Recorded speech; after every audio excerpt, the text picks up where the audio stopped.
Chapter 10. Forget the name of the man's voice. The day after Christine had vanished before his eyes in a sort of dazzlement that still made him doubt the evidence of his senses, Monsieur le Vicomte de Chagny called to inquire at Mamma Valerius. He came upon a charming picture. Christine herself was seated by the bedside of the old lady, who was sitting up against the pillows knitting. The pink and white had returned to the young girl's cheeks. The dark rings round her eyes had disappeared.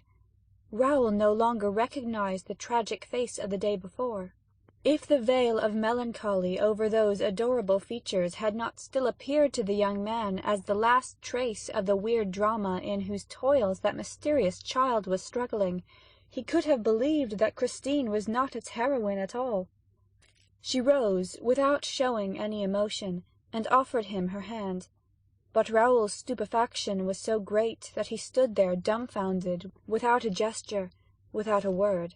"Well, Monsieur de Chagny," exclaimed Mamma Valerius, "don't you know our Christine? Her good genius has sent her back to us." "Mamma!"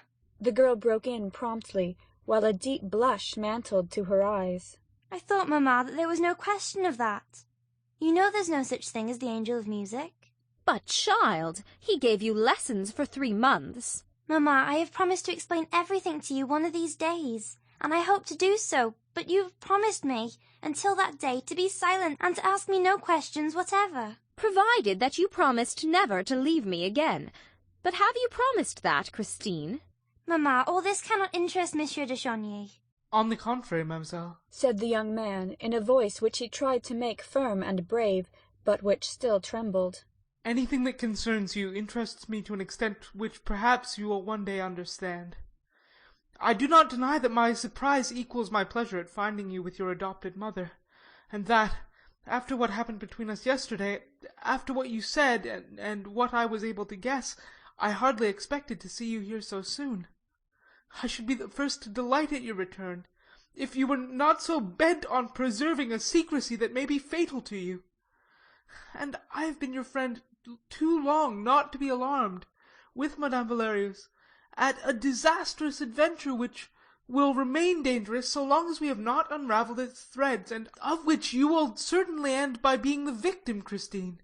At these words Mamma Valerius tossed about in her bed. "What does this mean?" she cried. "Is Christine in danger?" "Yes, madame," said Raoul courageously, notwithstanding the signs which Christine made to him. "My God!" exclaimed the good, simple old woman, gasping for breath. "You must tell me everything, Christine. Why did you try to reassure me? And what danger is it, Monsieur de Chagny?" "An impostor is abusing her good faith." "Is the angel of music an impostor?" "She told you herself that there is no angel of music." "But then what is it, in heaven's name? You will be the death of me." "There is a terrible mystery around us, madame, around you, around Christine, a mystery much more to be feared than any number of ghosts or genii." Mamma Valerius turned a terrified face to Christine, who had already run to her adopted mother and was holding her in her arms. "Don't believe him, Mummy, don't believe him," she repeated. "Then tell me that you will never leave me again," implored the widow. Christine was silent, and Raoul resumed. "That is what you must promise, Christine. It is the only thing that can reassure your mother and me. We will undertake not to ask you a single question about the past if you promise us to remain under our protection in future." "That is an undertaking which I have not asked of you, and a promise which I refuse to make," said the young girl haughtily. "I am mistress of my own actions, Monsieur de Chagny.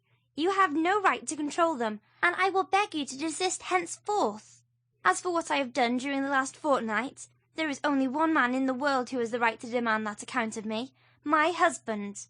Well, I have no husband, and I never mean to marry."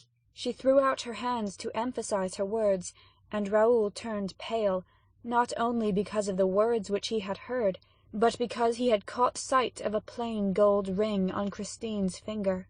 "You have no husband, and yet you wear a wedding ring!" He tried to seize her hand, but she swiftly drew it back. "That is a present," she said, blushing once more and vainly striving to hide her embarrassment. "Christine, as you have no husband, that ring can only be given by one who hopes to make you his wife. Why deceive us further? Why torture me still more? That ring is a promise, and that promise has been accepted. That's what I said, exclaimed the old lady. And what did she answer, madame? What I choose, said Christine, driven to exasperation. Don't you think, monsieur, that this cross-examination has lasted long enough? As far as I'm concerned. Raoul was afraid to let her finish her speech. He interrupted her. I beg your pardon for speaking as I did, mademoiselle. You know the good intentions that make me meddle just now in matters which you no doubt think have nothing to do with me. But allow me to tell you what I have seen, and I have seen more than you suspect, Christine, or what I thought I saw, for, to tell you the truth, I have sometimes been inclined to doubt the evidence of my eyes. Well, what did you see, sir? Or think you saw? I saw your ecstasy at the sound of the voice, Christine. The voice that came from the wall or the next room to yours. Yes, your ecstasy, and that is what makes me alarmed on your behalf. You're under a very dangerous spell, and yet it seems that you are aware of the imposture because you say today that there is no angel of music. Well, in that case, Christine, why did you follow him that time? Why did you stand up with radiant features as though you were really hearing angels? It is a very dangerous voice, Christine, for I myself, when I heard it, was so much fascinated by it that you vanished before my eyes without my seeing which way you passed.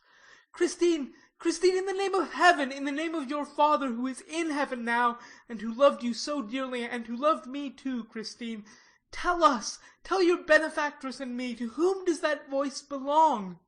If you do, we will save you in spite of yourself. Come, Christine, the name of the man who had the audacity to put a ring on your finger. Monsieur de Chauny, the girl declared coldly. You shall never know. Thereupon, seeing the hostility with which her ward had addressed the Viscount, Mamma Valerius suddenly took Christine's part. And if she does love that man, Monsieur le Vicomte, even then it is no business of yours. Alas, madame, Raoul humbly replied, unable to restrain his tears. Alas, I believe that Christine really does love him, but it is not only that which drives me to despair. For what I am not certain of, madame, is that the man whom Christine loves is worthy of her love. It is for me to be the judge of that, monsieur, said Christine, looking Raoul angrily in the face. When a man, continued Raoul, adopts such romantic methods to entice a young girl's affections, the man must be either a villain or the girl a fool. Is that it? Christine! Raoul, why are you condemning a man whom you have never seen, whom no one knows, and about whom you yourself know nothing? Yes, Christine. Yes. I at least know the name that you thought to keep from me forever.